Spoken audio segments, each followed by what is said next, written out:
Indonesia bergabung dalam Board of Peace sebagai upaya membangun dialog. Mensesnek juga menegaskan Indonesia tetap berkomitmen memperjuangkan Palestina. Tentu kan kita prihatin ya.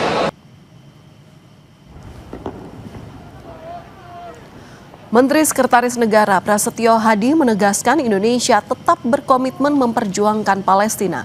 Menurut Prasetyo, Presiden Prabowo Subianto telah memberi masukan kepada negara-negara anggota Dewan Perdamaian secara internal. Tentu kan kita prihatin ya, masih terjadi serangan, tapi bagaimanapun juga kita akan terus berupaya karena itu bagian dari komitmen kita bangsa Indonesia untuk membantu saudara-saudara kita di Gaza dan di Palestina. Ada, tapi kan melalui jalur-jalur tertutup.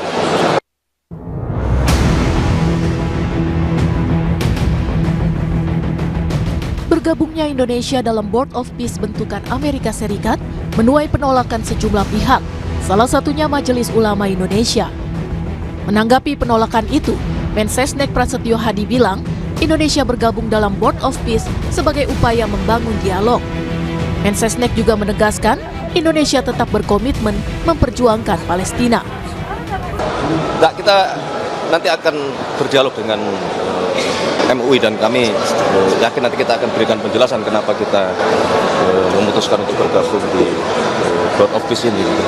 Itu kan bagian dari cara kita membangun dialog. Kalau kita tidak ikut bergabung, bagaimana kita berdialog untuk memberikan masukan, memberikan pendapat gitu, dalam rangka kita memastikan perjuangan kita supaya bangsa Palestina bisa diakui kemerdekaannya gitu. Sebelumnya MUI mendesak Indonesia mundur dari keanggotaan Board of Peace. Wakil Ketua Umum MUI Kiai Haji Holil Nafis bilang, Indonesia bergabung dengan Board of Peace itu jelas tidak berpihak kepada Palestina.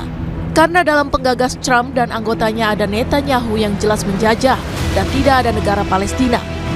Setidaknya lebih dari 20 negara termasuk Indonesia bergabung dengan Board of Peace yang digagas Trump. Salah satu tujuannya menghadirkan perdamaian di jalur Gaza.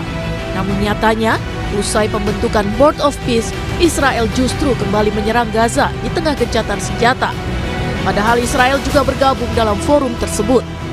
Sebenarnya memang format awalnya Board of Peace itu, saya sudah bilang dari pertama, ini tidak seperti yang digambarkan oleh Trump waktu dia bicara di Dewan Keamanan PBB.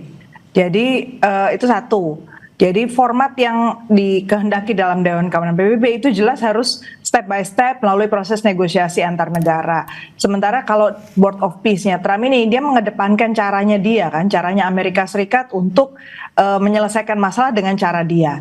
Itu sebabnya Indonesia tuh harus lebih hati-hati karena kredibilitas Indonesia sekarang notabene sudah turun gara-gara masuk di Board of Peace ini. Dan ada baiknya supaya harkat martabat bangsa kita kembali lagi bahwa kita memang tidak bisa disetir oleh agenda yang nggak jelas dari Amerika Serikat, yang tidak stabil juga dari mekanisme kerja Board of Peace ini. Lebih baik kita mengusulkan untuk keluar saja, mengingat momennya sudah tepat sekarang. Israel jelas-jelas tidak menghormati apa yang berlangsung di dalam Board of Peace. Kini pembentukan Board of Peace semakin dipertanyakan. Apa sebenarnya tujuannya? Lalu apa untung dan ruginya Indonesia bergabung dengan Board of Peace dan mengapa dunia tidak bisa menghentikan langkah Israel yang terus menggempur Gaza?